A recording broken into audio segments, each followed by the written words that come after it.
Second ODI versus Australia అడిలేడ్ కి move అవుతుంది ODI series. Happy hunting ground for India. Virat Kohli కూడా చాలా ఇష్టమైన గ్రౌండ్ ఇది. 2022లో ఆ వరల్డ్ కప్ ఆడిన నాక్, ఇన్ఫాక్ట్ దానికంటే ముందు ఎన్నో సందర్భాల్లో ఆడిన నాక్స్, ఇవన్నీ కూడా కాన్ఫిడెన్స్ ఇవ్వాలి ఇండియన్ టీమ్ కి, విరాట్ కోహ్లీకి, రోహిత్ శర్మకి, ఫర్ ఎవ్రీబడి ఎల్స్. దాంతో పాటు సౌత్ ఆఫ్రికా టెస్ట్ సిరీస్ కంటే ముందర ఇండియా ఏ టీమ్ ని పిక్ చేశారు to play that unofficial 2 match test series. దానికి రిషబ్ పంత్ తిరిగి వెనక్కి వచ్చాడు, బానే ఉంది. కొంతమంది ఉన్నారు, కొంతమంది లేరు. ఎవరెవరు ఏంటా కథ, దాని గురించి కొంచెం మాట్లాడుకుందాం. అలాగే మన ఉమెన్స్ కూడా ఇంపార్టెంట్ మ్యాచ్ ఆడబోతున్నారు on the 23rd of October against New Zealand. దాని గురించి టచ్ చేద్దాం. సో 3 విషయాలు ఉన్నాయి, చక్కగా మాట్లాడుకుందాం. Let's get started.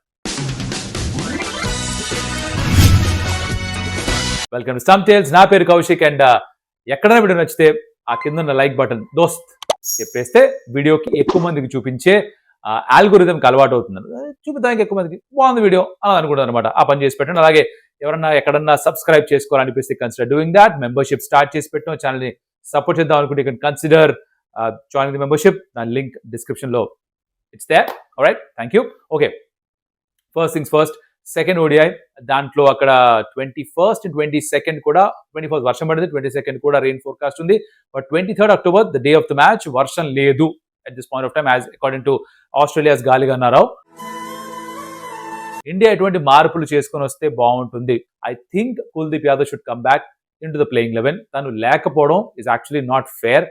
Genuine wicket taker, ఎక్కడైనా సరే వికెట్స్ అందిస్తాడు. Risk spinner. ఆస్ట్రేలియాలో బాల్ బౌన్స్ అవుతుంది, అది హెల్ప్ అవుతుంది. Adelaide is slightly more spinner friendly. ఇక్కడ ఆడకపోతే ఇంకెక్కడ ఆడలేడు. తనకి ఇలాంటి టూర్స్ కి తీసుకెళ్లే ప్రయోజనం లేదు. So I think he should play. ఎవరి స్థానం, that's up to the team management of course. But Harshit Rana ఏదో బ్యాట్ తోటి కూడా కాంట్రిబ్యూట్ చేస్తాడని చెప్పేసి ఒక డిస్కషన్ రావడం నాకు రియల్లీ అర్థం కావట్లేదు. So I think he should probably replace him or one of Nitish and Washington Sundar. I think in this case Washington Sundar, because ఇక్కడ నితీష్ ఎలాగో ఒక ఆల్రౌండర్ లాగా, మీడియం పేస్ ఆల్రౌండర్ లాగా ఆడుతున్నాడు. 3 సీమర్స్, నితీష్, అక్షర్ పటేల్, కుల్దీప్ యాదవ్ సరిపోతుంది, చాలు. Right thing would be to play Kuldeep Yadav. నా పర్సనల్ ఒపీనియన్ ఇది. Is wicket taker and you need to give him confidence. ఈ బౌలర్ కి మనం ఎన్నో సందర్భాల్లో చూసాం, కాన్ఫిడెన్స్ ఇచ్చి కన్సిస్టెంట్ గా ఆడిస్తూ ఉంటే he performs really well. So తనని టీంలోకి తీసుకొచ్చి కాన్ఫిడెన్స్ ఇవ్వాల్సిన అవసరం, బాధ్యత టీమ్ మేనేజ్మెంట్. రోహిత్ శర్మకి, విరాట్ కోహ్లీకి అఫ్ కోర్స్ ఒకళ్ళేమో 8 రన్స్ స్కోర్ చేశారు, ఇంకొకళ్ళు 0 స్కోర్ చేశారు in the first ODI. Now that's okay, you can understand that. ఇంతకాలం పాటు ఇంటర్నేషనల్ క్రికెట్ దూరంగా ఉండి వెంటనే వచ్చి రన్స్ స్కోర్ చేయడం ఈజీ కాదు. ఆస్ట్రేలియాలో చాలా మంది స్ట్రగుల్ అవుతూ ఉంటారు. పర్త్ లో బాల్ ఆబ్వియస్లీ కొంచెం ఎక్కువ బౌన్స్ అవుతుంది, కాస్త మూవ్ అవుతూ ఉంటుంది. ఇవన్నీ కూడా ఉన్నాయి. That's okay. నౌ అది అయిపోయింది. ఇంకొన్ని డేస్ ప్రాక్టీస్ కూడా చేస్తున్నారు. ఐడియల్ గా ఆస్ట్రేలియాకు ఒక వారం 10 రోజుల ముందర వచ్చి అక్లమటైజ్ అయ్యి అక్కడ పిచ్ కి, పేస్ కి, బౌన్స్ కి అలవాటు పడి ఫస్ట్ ఓడిఐ ఆడితే బాగుండేది. జస్ట్ బికాస్ వీళ్ళు వేరే ఫార్మ్స్ ఆఫ్ ఇంటర్నేషనల్ క్రికెట్ ఆడట్లేదు కాబట్టి అది జరగలేదు.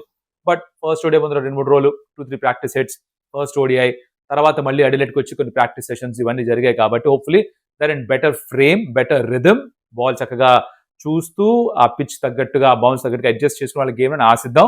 Hopefully you see a better performance from both Rohit and Virat, not just them, మిగతా వాళ్ళు కూడా. అంటే ఇప్పుడు మొదటి ఓడిఐలో వాళ్ళిద్దరు మాత్రమే రన్ స్కోర్ చేయడం కాదుగా, పుట్టింది 136 ఉన్న 26 ఓవర్స్ లో. So majority of the batters సరిగ్గా పర్ఫార్మ్ చేసింది లేదు కాబట్టి అందరూ they need to get some good runs. Adelaide is one such venue where India ఎప్పుడు కూడా ట్రెడిషనల్ గా బాగానే పర్ఫార్మ్ చేస్తూ వస్తున్నారు.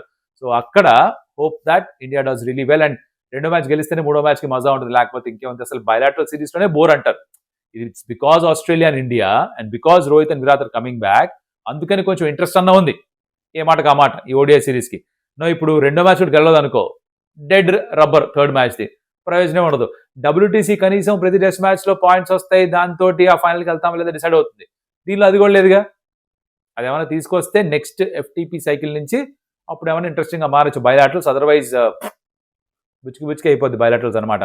నౌ నెక్స్ట్ థింగ్ ఈజ్, ఈ సౌత్ ఆఫ్రికాతో జరిగే టెస్ట్ సిరీస్ కంటే ముందర ఇండియా 2 మ్యాచ్లు ఆడబోతోంది. దానికి అనౌన్స్ చేశారు టీమ్స్ ని, selection committee, same selection committee, Ajit Agarkar and co. అయితే దీంట్లో రిషబ్ పంత్ ని క్యాప్టెన్ గా అనౌన్స్ చేశారు. Because BCCI centre of excellence వాళ్ళు, అక్కడున్న ఫిజియోథెరపిస్టులు, హెల్త్ టీమ్, వీళ్ళందరూ కూడా మెడికల్ టీమ్ సైన్ చేశారనమాట. ఆ మనోళ్ళు ఆడుకోవచ్చు ఇంకా అని. 2 phase రీహాబ్ అయిన తర్వాత ఈజ్ రెడీ టు ప్లే అని చెప్పి సర్టిఫికేట్ ఇచ్చారు. So Rishabh Pant is going to lead India A. Sai Sudharsan తన వైస్ కెప్టెన్ గా ఉంటాడట, తను ఆడతాడు. అయితే అందరినీ 2 మ్యాచ్లు ఆడించట్లేదు. కొంతమంది 1 మ్యాచ్ మాత్రమే ఆడుతున్నారు, కొంతమంది 2వ మ్యాచ్ మాత్రమే ఆడుతున్నారు. Very few people are playing both the games. దాంట్లో రిషబ్ అండ్ సాయి సుదర్శన్ వీళ్ళిద్దరు ఉంటారు. కొంతమంది లేరు అసలు 2 మ్యాచ్ల్లో కూడా. Let's talk little bit about that.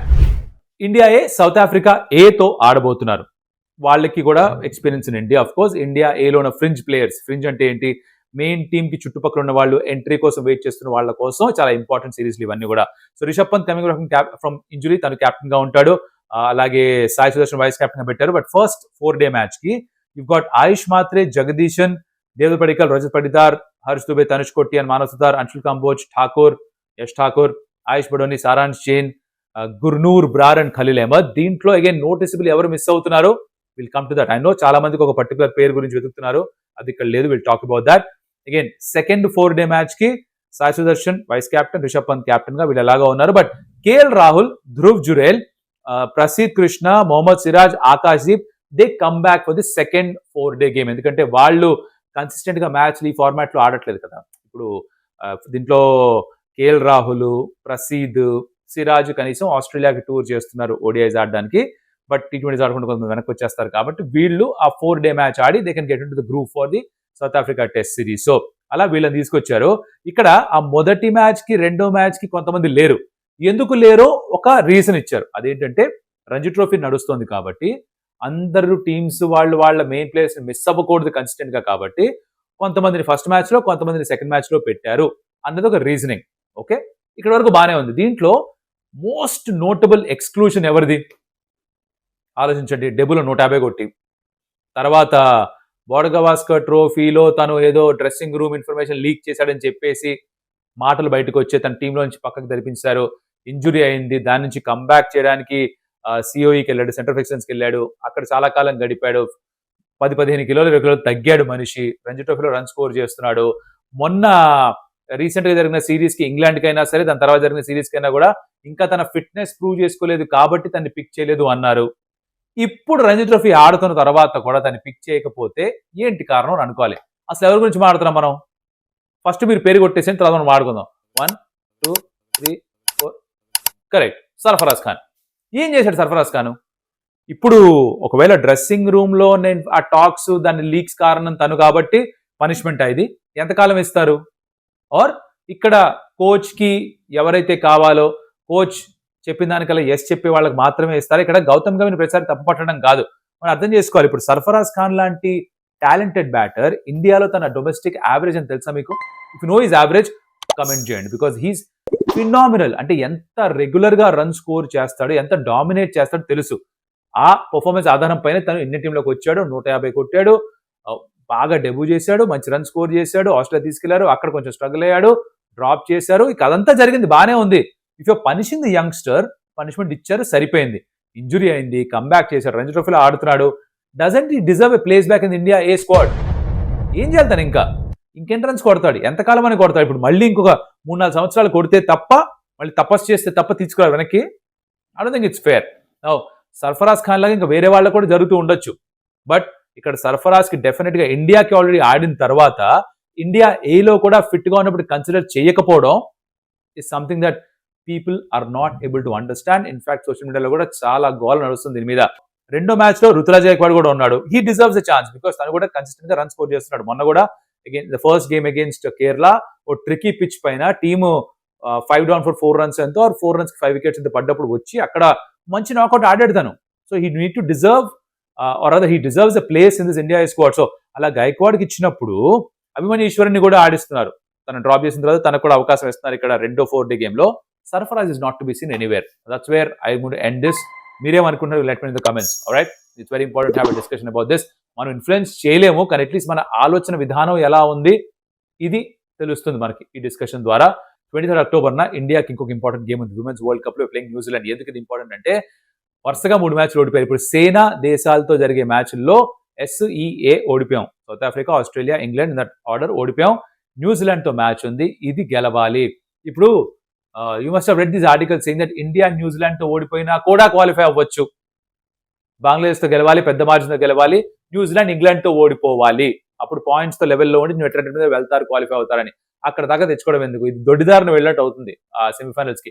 గెలవాల్సిన 3 ఓడిపోయిన తర్వాత obviously there extreme amount of pressure team పైన, క్యాప్టెన్ మీద ఉంటుంది, స్మృతి మందన పైన ఉంటుంది, మిగతా అందరిపైన కూడా ప్రెషర్ పెరిగి ఉంటుంది ఇప్పుడు. ఎందుకంటే ఇండియాలో ఆడుతూ వరల్డ్ కప్ ఇక్కడ గనక సెమీఫైనల్స్ క్వాలిఫై అవ్వలేకపోతే, గ్రూప్ స్టేజ్ ఎలిమినేట్ అయిపోతే, ఇంతకు ముందర కూడా ఎడిషన్‌లో 2022లో కూడా మనం గ్రూప్ స్టేజ్‌లో బయటకు వచ్చేసాం విమెన్స్ వరల్డ్ కప్‌లో.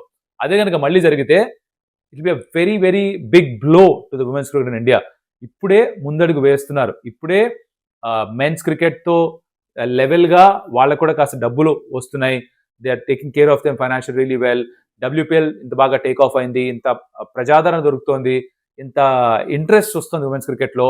If they put in good performance semifinals దాకా వెళ్ళడం, ఫైనల్స్ దాకా వెళ్ళడం ఇలాంటివి జరిగినప్పుడే ఇంకొంచెం బూస్ట్ దొరుకుతుంది.